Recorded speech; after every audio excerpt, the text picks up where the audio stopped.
그리스 하면 우리가 뭐가 떠오릅니까? 그리스 하면 떠오르시는 거. 네? 디폴트. 지금 막 그렇잖아요. 그러면 또 떠오르시는 거 예를 들면 예? 예?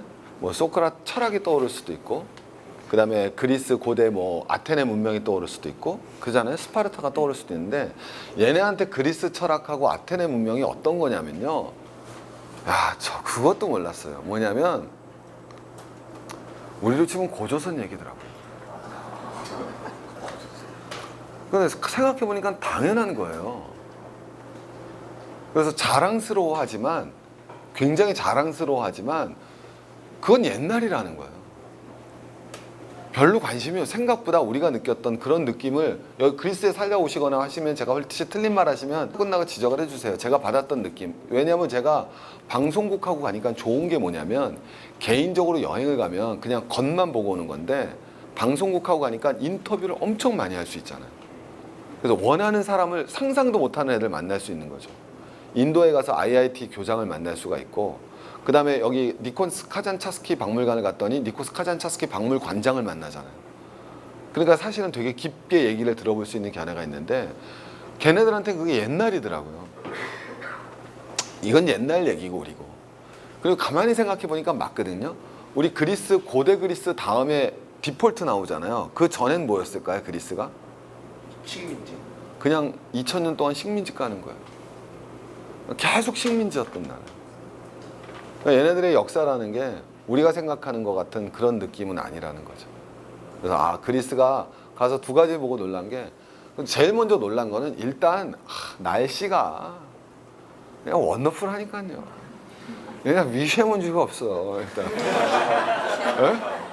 그리고 더워도 그늘만 딱 들어가면 진짜 시원하니까. 그래서 너무 이 기후가 좋고 일단 기후가 굉장히 좋은데 기후가 과연 좋은 기후인지도 한번 쫓아가 보도록 하죠. 그래서 그리스에 여러분 혹시 언젠간 가실 거 아니에요? 다녀오신 분 계세요? 여러분? 손을 들어보시죠. 또 없어요? 다녀오신 분? 그리스 살다 오신 분은 없으세요? 어디 갔다 오셨어요? 그리스? 산토리니? 산토리니 좋았어요? 생각보다 너무 사람 많으니까. 예? 아, 좋아요. 전 산토리니 가서 누굴 만났냐면 그러니까 방송국 가면 좋은 게 뭐냐면 선장하고 인터뷰를 했어요. 그러니까 선장하고 친해졌죠. 근데 선장 이것도 눈물 없이 들을 수 없는 드라마인데 방송에 아마 안 나올 거예요. 그때 선장이 자기 집을 초대하더라고요. 근데 산토리니의 집이 산토리니는 다 아시죠? 보셔서 그 안에가 집들이 뭐냐면 다 토굴이에요. 원래는 안으로 이렇게 뚫어서 넣습니다. 집을. 그 가보면 뭐랑 똑같이 생각하시냐면 제주도예요. 바람이 워낙 세기 때문에 바깥에다 집을 제대로 짓기도 어렵고 하게 그래서 워낙 덥고 그래서 살짝 동굴 안으로 집을 졌는데 그 선장님 집이 되게 전망이 좋은 집입니다. 선장인데 따라오라 그러더라고. 밤에 오라 그래요. 그래서 갔죠. 네, 술 사들고 와서 술 한잔 먹는데 눈물 없이 들을 수 없는 게 자기 집을 자기 선주가 줬대요. 근데 벽 있으면 집이 있는데 집이 겉에서 보면 산토리니 집이 너무 멋있거든요. 들어가 보면 뭐 역시 개판입니다. 동굴 뚫어놓은 집이 어떻겠어요. 근데 이렇게 들어가면 이렇게 5칸이 딱 있어갖고는 이게 뭐 다른 게 쓰는 게 아니라 그냥 한 칸이 있는 거 이렇게.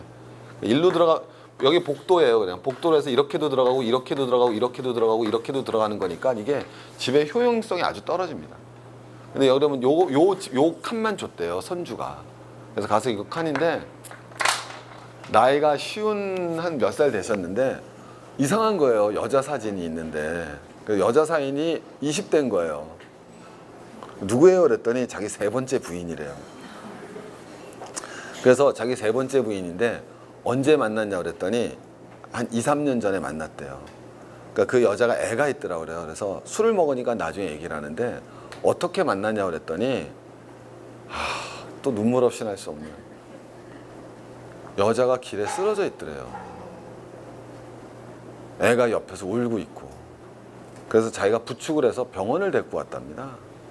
그러니까 그분이 선장이시니까 당신 소득이 얼마냐 그랬더니 우리나라 돈으로 한 200만 원쯤 한다고 그러더라고요. 그러니까 거기서 이제 나쁜 건 아니죠. 그리스가 우리한테 역전당한 거니까 우리보단 좀 좋았으니까. 그러니까 어쨌든 나쁜 건 아닌데 그래서 자기가 데리고 가서 병원 가서 치료를 해줬대요. 그래서 치료를 해줬더니 어떻게 된 거냐 그랬더니 원래 남편이 버렸다고 그러더라고요. 그래서 먹고 살 길이 막막해갖고 굶주리고 있었다라는 거예요, 애가. 그래갖고 그 남자가 보살펴 줬대요. 그래서 이제 나랑 살겠냐 그래서 살게 됐다라고 얘기하는데, 그래서 지금 어딨냐 그랬더니 자기는 배 타고 다니니까 돌아다니고 이제 2달 지나면 와서 같이 살 거라고 얘기 안 하면서 펑펑 울더라고요. 그러니까 야, 참, 저는 그리스 가서는 뭘 느꼈냐면, 겉에서 보면, 그러니까 세상은, 우리 엘고가 쓴 책이 있잖아요. 그 쓴 친구 엘고 맞는 것 같은데 책 제목이 뭡니까? 우리 불편한 진실.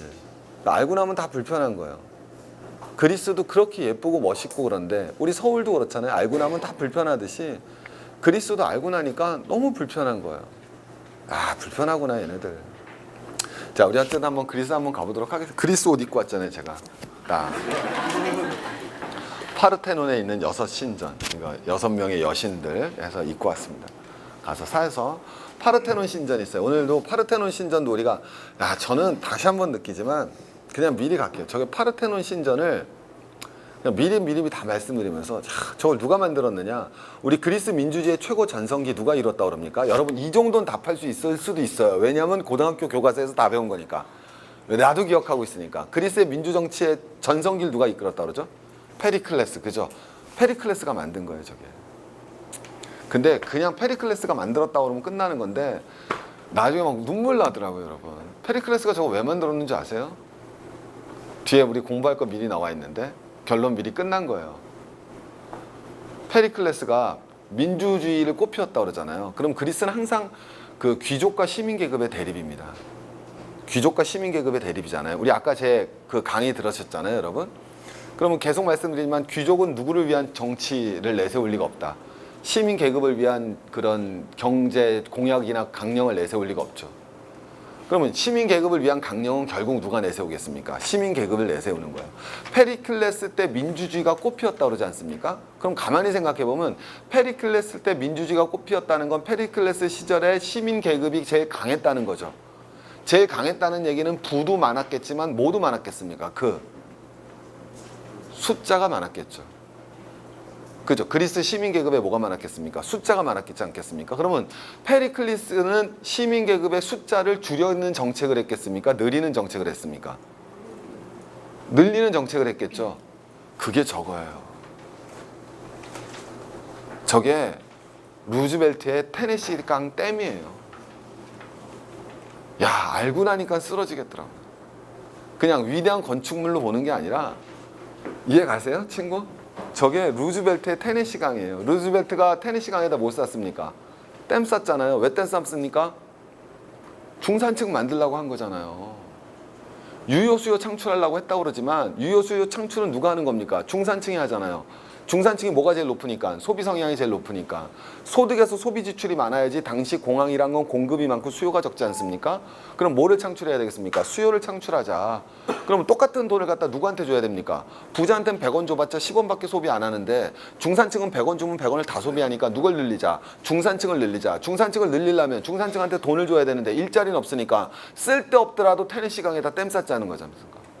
테네시 강에다 댐 싼 게 홍수 조절을 하고 싼 게 아니잖아요. 그죠? 마찬가지로 저것도 시민계급 고용하는 거예요, 저게.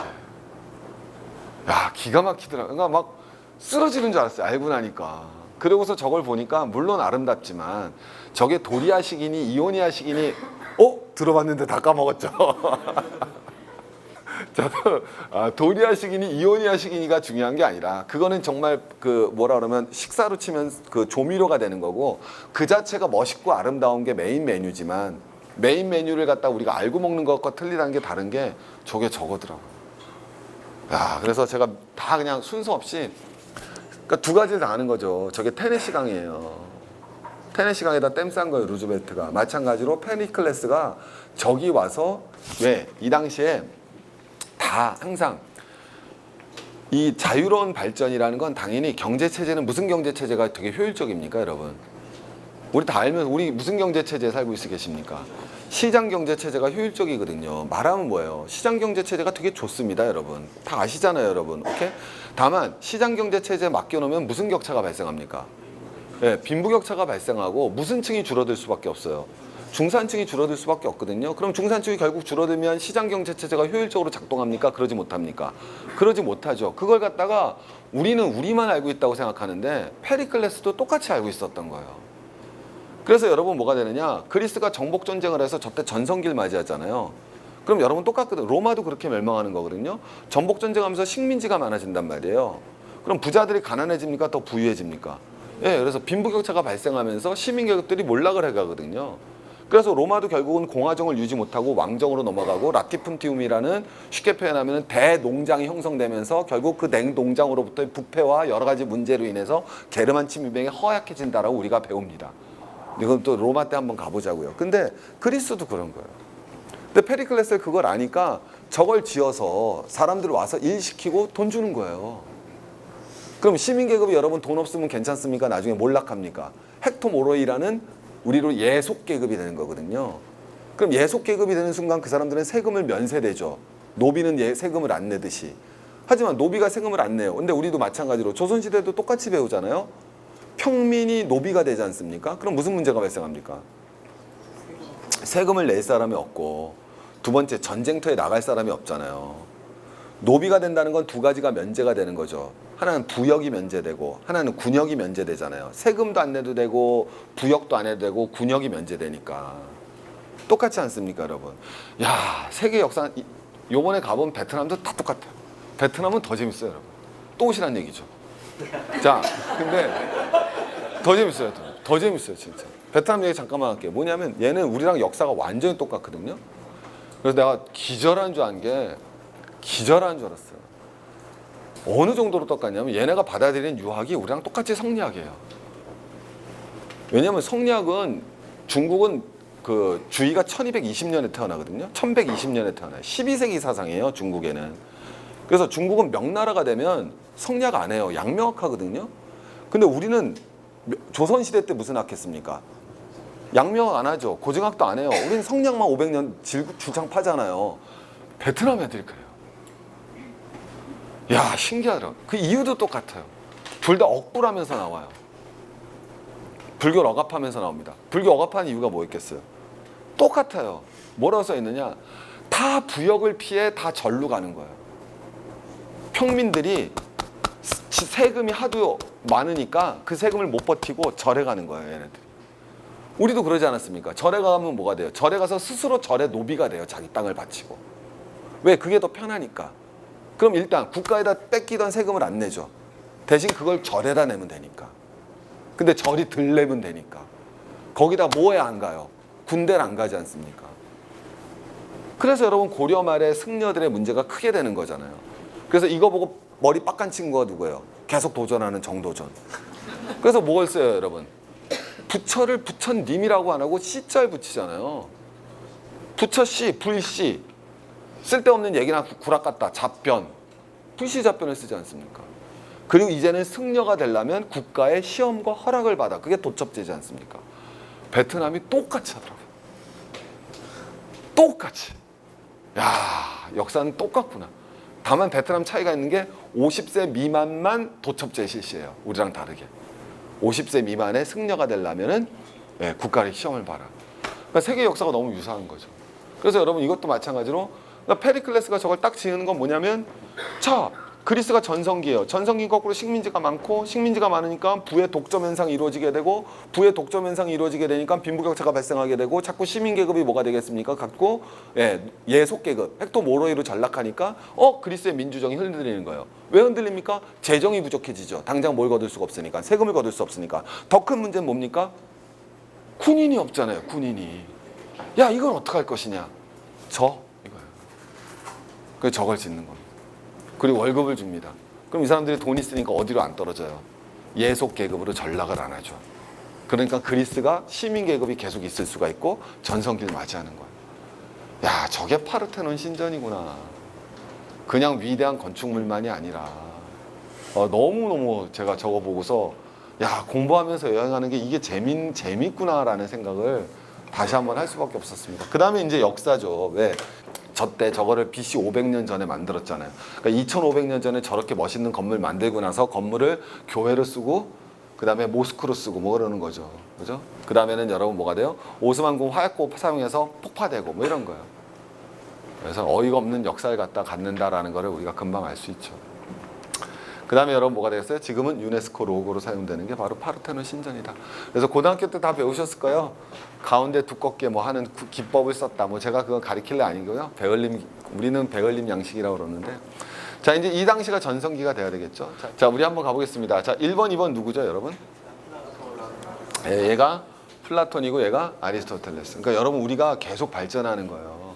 왜냐하면 제가 10년 전에 처음 성인 강의할 때 이거 누구냐 물어보면 대답 안 했었습니다. 정말 안 했어요. 여러분 한번 봐보세요. 지금 우리 시청자들 수준이 예전에 뭐라 그러냐면 제가 처음 방송 나왔을 때 다 뭐라 그러냐면 중2 수준으로 찍어주세요 그랬거든요. 예, 근데 지금은 다 고2 수준으로 찍어주세요. 굉장히 올라간 겁니다. 그러니까 제가 이 강연할 때도 마찬가지지만 제가 강연할 때는 그거보다 훨씬 더 높은 수준으로 가죠. 방송할 때랑 다 다른데 굉장히 여러분들 높아지신 거예요. 제가 예전에 아까처럼 환율 얘기만 했잖아요. 제 10년 전 강의 보세요. 환율 설명을 30분 하고 있잖아요. 제가 맨 처음에 2008년 방송할 때는 여러분 앞에서 이 인강할 때, 이 성인 강의할 때 환율 얘기만 30분 했어요. 근데 지금은 그렇게 안 해도 되거든요.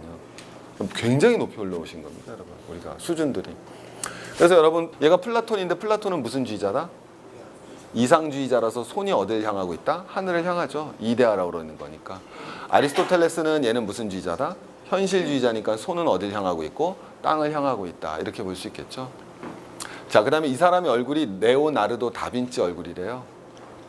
왜냐하면 이거 그린 놈이 여기 숨어서 쳐다보고 있는 누굽니까? 여기 숨어서 보고 있는 라파엘로거든요. 뒤에 나오겠지만.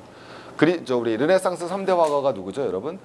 다빈치, 미켈란젤로, 라파엘로니까 얘가 여러분 레오나르도 다빈치를 존경해서 플라톤 얼굴에다가는 바로 레오나르도 다빈치 얼굴을 갖다 놨다고 합니다. 그래서 여러분 보신 것 같지 않아요? 이게 레오나르도 다빈치입니다. 자, 그 다음 1번, 2번 그렇고 이 사람은 누구다? 예, 왜냐면 엄청 못생겼고요. 그 다음에 이 그림이 되게 재밌는 게 이 사람만 옆으로 돌아서 있거든요. 왜냐면 소크라테가 대화법 3파술이잖아요. 그러니까 항상 대화법 3파술은 항상 남한테 구락 까고 있다는 얘기잖아요. 그럼 구락 깔려면 여러분 앞에다 보고 있을 수는 없으니까 그죠? 옆으로 서 있어야 돼서 소크라테스 지 제자한테 구락 까고 있는 거다. 이렇게 보시면 돼요. 그리고 역시 제자는 아니나 다를까 미소년이군. 이렇게 생각하시면 되죠. 그죠? 역시 소크라테스는 미소년을 사랑했어. 이렇게 보시면 될 겁니다. 얘가 제 같은데? 얘가 피타고라스 맞니? 맞지? 피타고라스지? 그 다음에 얘는 6번은 만물의 근원은 불이라고 그랬던 사람. 밀레토스 학파 헤라클라이토스라는 사람입니다. 아, 모르는 사람인데 그러지 마시고 요 얼굴은 미켈란젤로래요. 네, 그래서 라파엘로가 얼굴 갖다 그려놓은 거예요. 그러니까 이것만 보시더라도 라파엘로가 뭐 했다는 거 우리 짐작할 수 있어요. 플라톤은 뭐 했지만 몹시 존경했지만 미켈란젤로는 동급으로 봤구나 이렇게 느낄 수 있죠. 아무것도 아닌 애다 갖다 놨으니까. 그 다음에 이 친구가 제일 유명한 친구죠. 누굽니까 여러분? 계단에서 개꼬장 부리고 있잖아요. 우리 알렉산더가 가서 뭐라 그랬습니까? 너 소원이 뭐야 그랬더니 야 까대지 말고 좀 비겨 햇빛 가리지 말고 라고 얘기했던 디오게네스, 견유학파를 이끌었던 디오게네스라고 볼 수 있죠. 자, 그 다음에 이거는 여러분 뭐가 돼야 되겠습니까? 기하학의 아버지 유클리드. 그 다음에 요 뒤에서 이렇게 있는 친구는 요거는 저 조로아스터. 우리 자라투스트라는 이렇게 말했다. 그 다음에 되는 거고 얘는 천동설 주장했던 프톨레마이오스 뭐 이렇다고 그러고 여기서 이제 숨어서 쳐다보고 있는 게 자기를 그린 거죠. 라파엘로. 그래서 시기는 지났지만 내가 그리스의 전성기를 보고 있어 라고 표현을 했던 겁니다. 자, 이렇게 찬란한 문명을 맞이했던 그리스는요 도대체 어떻게 가능을 했을까요? 자, 그리스의 전성기는 어떻게 가능했느냐? 자, 여기가 우리가 가고 있는 보시게 되는 자, 우리 아테네의 아크로폴리스입니다. 그래서 여러분 아크로폴리스는 도시의 가장 높이에 있는 곳의 요새이고요. 주로 신전이 위치하고 있었습니다. 그래서 아크로폴리스 가시면 신전을 보실 수 있고요. 우리 아테네의 신전이 바로 파르테논 신전이 되는 거죠. 그 다음에 아고라 하는데 아고라는 바로 여기가 돼서 우리로 치면 여기는 시청인, 그러니까 산성 안에 시청하고 교회가 있는 거고요. 그 다음에 여기는 시장인 거죠. 우리가 살고 있는. 그래서 여기를 갖다가 나오면은 여기는 아크로폴리스가 되고 여기는 아고라가 되고 이렇게 보시면 되겠습니다. 자, 아크로폴리스에는 이렇게 보다시피 신전이 있고요. 여기는 아테네니까 당연히 파르테논 신전이 여기 있었고요. 그 다음에 이제 제일 재밌는 거는 아고라인데 아고라에서는 여러분 모여서 뭘 했다 그럽니까? 집회를 했다 그러죠. 집회했던 공간 중에서 제일 재밌는 곳이 바로 배마라는 공간입니다. 여긴 뭐냐면 우리나라 국회의원이 다 되는 거예요. 국회의원 무슨 특권이 있습니까? 예, 발언에도 책임지지 않는 특권을 뭐라 그러죠? 면책 특권이라고 그러죠. 예, 이 베바에서 한 말은 법적으로 아무런 책임을 지지 않았다. 그러니까 이미 그리스에서도 우리와 똑같은 그런 것이 존재했다는 걸 알 수 있죠. 자, 여기까지 이제 맛보기고요. 제가 오늘 말씀드리고 싶은 건 일부에서는 이겁니다. 자, 그리스가 그렇다면 어떻게 저렇게 찬란한 민주주의를 만들 수 있었으며, 두 번째는 어떻게, 여러분 진짜 신기하지 않아요? 그리스가 어떻게 페르시아를 이겼냐는 거죠. 아니, 이순신이가 일본 군대를 이긴 건 이해할 수가 있어요. 자, 그런데 어떻게 이 당시에 그리스가, 이 당시에 세계 최강국 페르시아를 이긴 건 우리가 미국이 이긴 거죠. 다음 주에는 여러분 베트남이 어떻게 미군을 이겼는지 실제로 한번 봅시다. 야, 진짜 대단한 도인데 어떻게 그리스가 페르시아를 이겼는가? 자, 먼저 그리스가 어떻게 페르시아를 이긴 게 어떤 사건인가 보여주면, 당시 아테네의 인구를 한번 가보면 아테네와 정확하게 그리스의 시민이 20만 명이거든요. 노예는 포함하면 100만 명쯤 됐겠지만, 그러니까 당시 그리스의 전체 어쨌든 시민은 20만 명밖에 안 되고 페르시아는 5천만 명입니다. 국민이. 그러니까 우리로 치면 100배 정도의 인구수가 차이가 난다.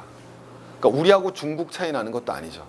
우리가 중국인 것도 훌륭하지만 더 황당한 거는 아테네는 4만 명밖에, 아테네는 더 정확하게 말씀드릴게요. 얘네가 여러 전투 이기는데 우리 42.19, 아, 이것도 기가 막히더라. 이거부터 말씀드릴게요. 내가 궁금했거든요. 우리 마라톤 전투 다 알잖아요. 그래, 이것까지 다 아실 거예요. 마라톤 안 뛰는 나라가 어디입니까? 이라는 마라톤 안 뛰죠. 왜? 어디 후손이니까. 페르시아 후손이니까 안 뛰잖아요. 그러면 마라톤 전투에, 이거 갈게요. 마라톤 전투에는 아테네만 싸운 겁니다. 다른 그리스는 참가 안 한 겁니다. 올리 아테네만 가서 싸운 거거든요. 그때 아테네가요, 아테네 모든 시민, 병사를 다 털털털털 털어서 갑니다. 그리고 노예 중에서 2,000명 정도는 야, 니네 요번에 승리하면 시민으로 해줄게 해서 데리고 가요. 그래서 데리고 가는 게 9,000명입니다. 그 당시 아테네 시민이 10,000명밖에 안 되는 거예요. 그러니까 인구 몇 명 안 되는 나라예요. 물론 전성기 때는 30만까지 가는데, 근데 그때도 너무 신기했어요. 미리 말씀드린 건데, 여러분 한번 가보세요. 전쟁에서 이겼죠. 그죠? 우리 설화로 내옵니다. 근데 이겼더니 슬퍼요, 기뻐요? 기쁘죠. 그럼 그 소식을 전해주기 위해서 몇 킬로를 뛰었다 그럽니까? 야, 내가 그 얘기를 듣고 왜 뛰었을까요? 42.195를. 이 정답을 맞추신 분께는 제가 점심을 사드리겠습니다. 제가 원하는 답. 빨리 가려고, 또 빨리 도망가려고, 또 쳐들어오니, 아, 맞아요. 그것도 맞는데 정답은 아니에요. 또 쳐들어오니까 알려주러 가는 거죠. 원래는 정확하게는 알려주러 가는 겁니다. 우리가 이겼으니까 또 이겼고, 걔네가 페르시아가 26,000명이 들어왔다가, 페르시아가 마라톤에 26,000명이 상륙하거든요. 근데 9,000명이 왔다고 그랬잖아요. 그럼 9,000명에서 26,000명을 이길 수가 없으니까 고원에 자리 잡는 거예요, 위에. 고원에서 싸우면 유리하니까. 그랬더니 쳐들어 올라가면 불리하잖아요, 페르시아 애들이. 그래서 뭘 하느냐? 그래? 15,000명을 배를 타고 그냥 바로 아테네로 보내는 거예요. 그러니까 우리 스타크래프트 하면 본진 털러 들어가는 거거든요. 그러니까 아테네는 빨리 얘네들을 물리치고 또 뛰어서 가야 되는 거거든요. 그래서 가서 우리 가, 이기고 있으니까 가. 근데 그게 정답이 아니라 왜 뛰었을까? 나 무릎을 딱 쳤어요. 아, 맞아, 나 알고 있었는데 말이 없어서. 간단한 거였어요. 그게 그리스 역사를 바꾸거든요. 왜? 걔네들이 뭐가 없어서 미리 나온 거야. 말이 없으니까 뛰었겠죠. 왜냐하면 그 뛴 병사가 실질은 마라톤을 뛴 게 아니라, 그건 가설일 확률이 높고, 제일 정확한 건 페르시아에 저로 가는 스파르타한테 구원병을 요청하러 뛰어갔던 전령이래요. 걔가 제일 잘 뛴대요. 뜀박질을. 미친 뜀박질을 해대는 애래요. 왜? 걔가 그래갖고 여러분 240km를 이틀 안에 뛰었대요. 하루에 120km를 뛰었대, 얘가. 근데 여러분 한번 생각해 보세요. 내가 아테네인데, 아테네인데 어디가 쳐들어왔습니까, 여러분? 페르시아가 쳐들어왔잖아요. 그러면 스파르타한테 구원병을 요청해야 되잖아요. 아니, 그럼 뛰어가야겠습니까? 말 타고 가야겠습니까? 아, 말이 없었구나. 저 말이 없는 게 쟤네들 성공하는 거거든요. 자, 제가 전쟁사 초기로 갑니다. 여러분 다 기억나시지만 보병하고 기병이 싸우면 누가 이긴다? 기병. 말 타고 휘저으면 끝나니까. 기병하고 궁병이 싸우면 누가 이긴다? 궁병. 왜? 말은 화살 쏘면 죽으니까. 궁병하고 보병이 싸우면 누가 이긴다? 보병이 이깁니다. 왜? 보병은 갑옷을 입으니까. 갑옷을 입는 이유는 화살 맞고 살으려고 하는 이유예요. 그래서 제가 말씀드리지만 영화에서 제일 웃긴 게 갑옷을 입고 있는데 화살 맞고 욱 하고 죽는 거 보면 너무 웃긴 거죠. 아니 그럼 갑옷을 왜 입고 나갔어? 바람 막으려고? 그래서 제일 웃긴 거고, 갑옷은 그래서 원래 물론 그걸 뚫는 화살도 있지만 대부분의 화살은 갑옷은 못 뚫는 겁니다. 갑옷을 뚫을 수 있는 건 창이 뚫는 거예요. 창은 뚫습니다. 그래서 여러분 보시면 중세 기사들 싸울 때 이렇게 말 타고 서로 이렇게 가잖아요. 해서 그렇게 하잖아요. 그때 여러분 화살 쏩니까? 창 찌릅니까? 예, 갑옷을 뚫으니까. 근데 이것도 제대로 못 뚫고 밀어서 떨어뜨리는 거거든요. 근데 어쨌든 제가 말씀드린 건, 그러면 궁병, 보병, 기병은 서로 잡아먹는 관계잖아요. 서로 잡아먹는 관계잖아요. 그런데 그러면 정상적으로는 궁병, 보병, 기병이 다 있어야 되는데 그리스는요 말이 없어요. 왜 말이 없다? 가보니까 워낙 척박한 땅입니다. 그리스는. 날씨가 좋다고 그랬잖아요. 날씨가 좋다는 얘기는 뭐가 안 와야 날씨가 좋습니까? 비가 없어요, 이 새끼들은. 그리고 햇볕만 내려집니다. 그래서 여러분 일이 다 가는 건데, 그러니까 여러분 너무 재밌는 게 비가 없고 햇볕만 내려지는데요. 자, 미리 가볼게요. 그럼 이제 다 나오는데, 비가 없고 햇볕만 내려지잖아요. 자, 이제 두 가지가 나오는데, 그럼 풀이 안 자라죠, 쉽게 얘기하면. 풀이 안 자라니까 뭐를 키울 수가 없습니까? 말을 키울 수가 없어요. 말이 없으니까 여러분 얘네들은 그럼 거꾸로 무슨 병이 없어집니까? 기병이 없어지죠. 그럼 기병이 없으면 남는 건 무슨 병하고 무슨 병밖에 없습니까? 보병하고 궁병밖에 없죠. 근데 둘이 싸우면 맨날 뭐가 이긴다 그래요? 보병. 그래서 궁병도 없어져요. 그래서 그리스 군대는 우리가 아는 보병밖에 없는 거예요. 그래서 우리 그리스 군대 하면 뭐가 떠오릅니까? 이거 미리 가볼게요. 이게 딱 떠오르잖아요. 그리스 군대는 이게 팔랑크스 이거밖에 안 떠오르잖아요. 줄 서가지고 이거 가는 거. 그러니까 이 보병밖에 없는 거예요. 얘네들은. 궁병과 기병이 없는 거죠. 자, 근데 제가 말씀드리지만, 자, 여기서 나왔어요. 그래서 이제 먼저 나오는 거야. 그래서 이게 그럼 거꾸로 너무 재밌죠. 마라톤 전투에서 얘가 왜 뛰었을까? 내가 알면서 무릎을 딱 친 거야. 그래서 내가 뭐라 그랬다? 말이 없으니까. 그래서 뛰는 거야, 이 새끼들이. 산토리니 가니까 당나귀밖에 없어요. 그건 좀 다르죠. 왜냐하면 당나귀가 힘이 좋아서 높은 데 잘 오르니까 그런 건데, 어쨌든 절에서 뛰었구나. 그래서 기병이었구나. 그래서 나중에 알렉산더한테 개발리는 거예요. 왜? 알렉산더는 뭐가 있으니까, 마케도니아는 기병을 갖고 있으니까 발리는 거거든요. 나중에 발린다는 표현이 얼마나 아름다워요. 그죠? 방송 아니니까. 그래서 발리는 건데, 어쨌든 그전에는 최강 보병을 갖고 있는 거죠. 그래서 제가 저걸 말씀드리는데, 옛날엔 전쟁 나갈 때 뭘 가지고 나간다? 전쟁을 할 때 내가, 여러분 뭐예요? 지금은 군대 갈 때 가면 무장을 시켜주지만 옛날에는 자기가 무장하고 가는 거거든요. 요새 어머님 애가 군대 갈 때 뭐라 그래요? 엄마, 나 큰일 났어. 왜? 엄마 나 탱크 부대 걸렸네. 탱크 사가야 돼. 아, 죄송해요 엄마, 그냥 보병 갔으면 그냥 기관총만 사가면 되는데 어떡하지? 집도 어려운데? 그러지 않잖아요, 여러분. 그럼 뭐가 되는 거냐? 옛날엔 그게 아니라 전쟁을 할 때 내가 무장을 해서 갑니다. 왜 무장을 해서 가냐면요, 전쟁에서 이겼을 때 전리품이 내 거예요. 지금처럼 그런 개념이 아니기 때문에. 근데 가만히 생각해 보면 그러잖아요. 왜? 이때 전쟁은 내가 참전하는 거예요. 그리고 식민전쟁입니다. 여러분, 우리는 안 그랬었던 것 같아요? 우리도 그랬던 거예요, 여러분. 전쟁을 하면 식민지 전쟁이고요. 그걸 갖다 우리는 더 멋있게 표현했죠. 김유신이 백제를 정발한 후 5만 호의 시급과 이렇게 나오잖아요. 그걸 예쁘게 얘기하면 시급과 이렇게 나오는 거고요. 그걸 갖다 아주 노골적으로 얘기하면 식민지 전쟁이라는 겁니다. 식민지 전쟁은 내가 참전하는 거예요. 참전 왜 합니까, 여러분? 싸움이 재밌어서? 아니죠. 전리품 얻으려고. 그러면 여러분, 편익은 뭐예요? 전리품이고요. 기회비용은 무장이에요. 예. 근데 저기는 기병이 없다니까요, 여러분. 기병은 여러분 무장하는데 돈이 조금 들겠습니까? 많이 들겠습니까? 많이 들죠. 근데 저거는 여러분 돈이 많이 듭니까? 별로 안 듭니까?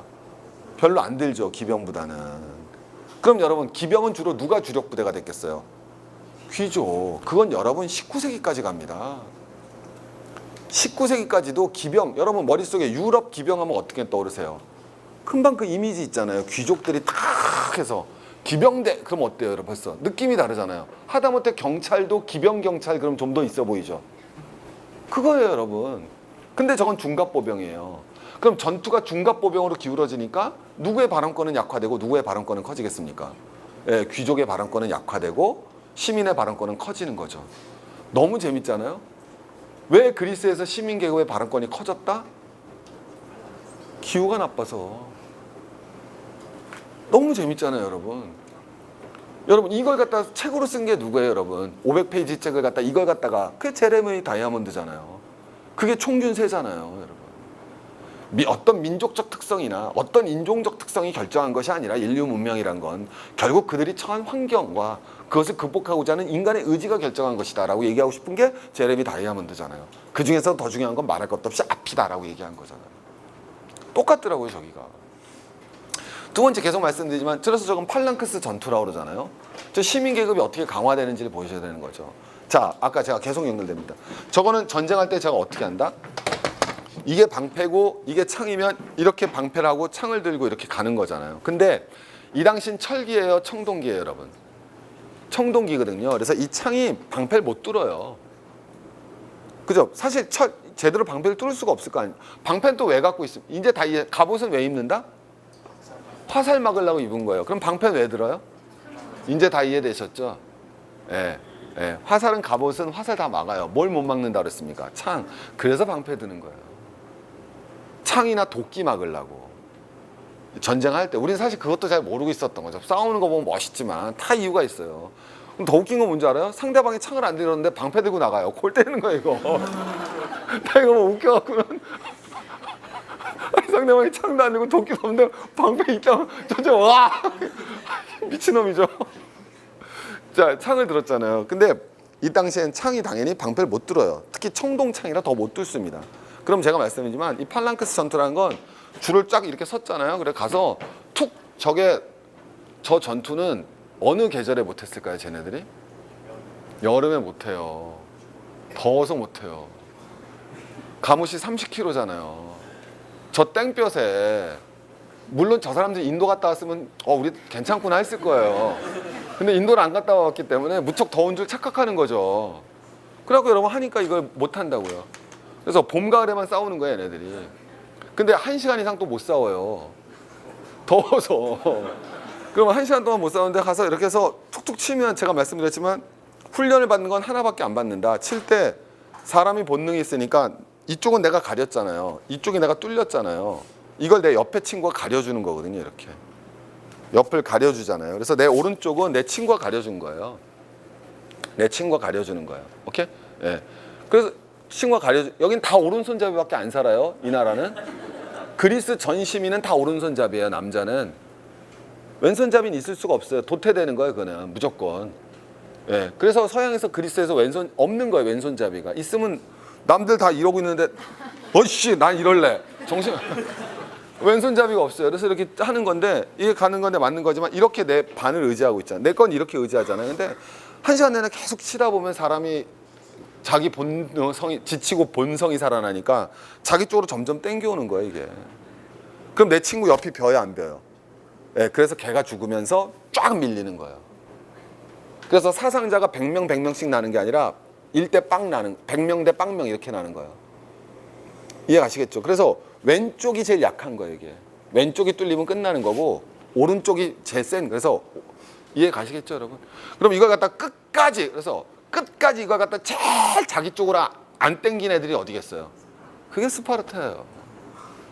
이 새끼들은 무조건 안 땡기는 거야. 이 새끼들은 그냥 그게 스파르타. 그래서 얘네들하고 싸우면 다 이긴다는 게, 무기가 더 좋았겠어요? 똑같은 건데? 그러지 않잖아요 여러분. 조심하셔야 되는 게, 그리스가 이제 무역을 하잖아요. 근데 그리스의 주요 수출품 중에 하나가 뭘 것 같습니까? 이 방패와 갑옷입니다. 그러니까 동방 페르시아보다 더 잘 만든 게 방패와 갑옷밖에 없어요. 굉장히 뛰어난 제품들입니다. 방패와 갑옷. 그래서 계속 찌르고 있는 거예요. 그럼 여러분 보세요. 이게 절대 내가 여러분 뭘 하면 안 돼요. 나한테 땡겨오면 안 되죠. 예, 그게 연대의식, 평등의식이에요. 그래서 그리스 시민계급은 철저한 연대의식, 철저한 평등의식이 존재하는 거죠. 그래서 그리스 시민계급의 그리스의 민주주의에 꽃피울 수 있었던 이유가 알고 보면 척박한 자연환경 때문이다. 우리가 말하는 아주 아름다운 저 산토리니의 날씨 때문에 저런 모양이 됐다. 굉장히 역설적인 거죠. 그래서 여러분 이미 답이 나왔지만 너무 신기했던 게 도대체 어떻게 저렇게 이제 앞으로 다시 가서요. 얘네들이 이런 인구에 불구하고 어떻게 페르시아를 이겼냐 이거죠. 근데 알고 봤더니 어떻게 전쟁도 질 수가 없죠. 왜냐하면 벌써 봐주세요. 페르시아 애들이 왔잖아요. 얘네는 다 무슨 군대가 온 겁니까? 두 가지잖아요. 얘네는. 페르시아는 대제국입니다. 예, 대제국에서 여러분 군대는 딱 두 군데예요. 하나 징집병 아니면 용병. 여기는 시민 참전군이잖아요. 전쟁의 동기가 다르잖아요. 그죠? 우리 징집군 갔다 와 보셨죠? 우리 징집군의 목적은 뭐예요? 오로지 생존 전략. 그죠? 우린 배우는 게 딱 하나 있어요. 뭐예요? 중간만이 살 길이다. 이게 징집병의 한계예요, 여러분. 용병의 목적도 딱 돈입니다, 여러분. 그래서 여러분 징집병과 용병으로 이루어진 페르시아와 자발적 지원에 기반한 참전 시민군과의 전력 차이는 이로 말할 수가 없는 거죠. 사실 승인의 원인의 가장 큰 건 전 그거라고 봅니다. 베트남전은 달랐나요, 여러분? 똑같잖아요, 여러분. 똑같이 가는 거고. 자, 뒤에서 가보면 베트남전도 진짜 너무 그래서 여러분 전쟁을 갖다 여러분 몇 번 하는데 그래서 마라톤 전투도 하고 살라미스 해전하고 그 다음에 맨 마지막 프레테 그 다음에 여기 레오디나스가 지키던 전투도 하고 3번에 걸쳐서 2번이라고도 하고 3번이라고도 하죠. 왜냐하면 첫 번째는 오다가 그냥 태풍 만나서 그냥 침몰하거든요. 그래서 그걸 넣기도 하고 안 넣기도 해서 마라톤 전투를 어떤 책 보면은 그리스 페르시아 1차 전쟁이라고 그러고 어떤 책 보면 2차 전쟁이라고 돼 있습니다. 그러니까 헷갈리지 마시고요. 싸움은 다 이기더라. 뭐 이건 여러분 다 아시잖아요. 빤스만 입고 전쟁하는 놀라운 아저씨들, 그죠? 실제로 완전히 반대다. 페르시아 애들이 무장이 약했고요. 빤스에다가 여러분 빨간 망토 입고 전쟁하겠어요. 그래서 말도 안 되는 얘기다라고 말씀드리고요. 어쨌든 다 이겼다. 이렇게 그리스에서 보셔야죠. 전쟁사 여러분 나가니까 꼭 한번 보시기 바랍니다. 알겠죠? 보시면 이게 훨씬 더 재밌어요. 오늘 강의보다. 진짜 오늘 강의가 더 재밌어요. 죄송합니다. 자, 그럼 여러분 왜 이겼는가라고 했을 때 또 공부해 보니까 너무 재밌는 거예요. 왜 재밌느냐?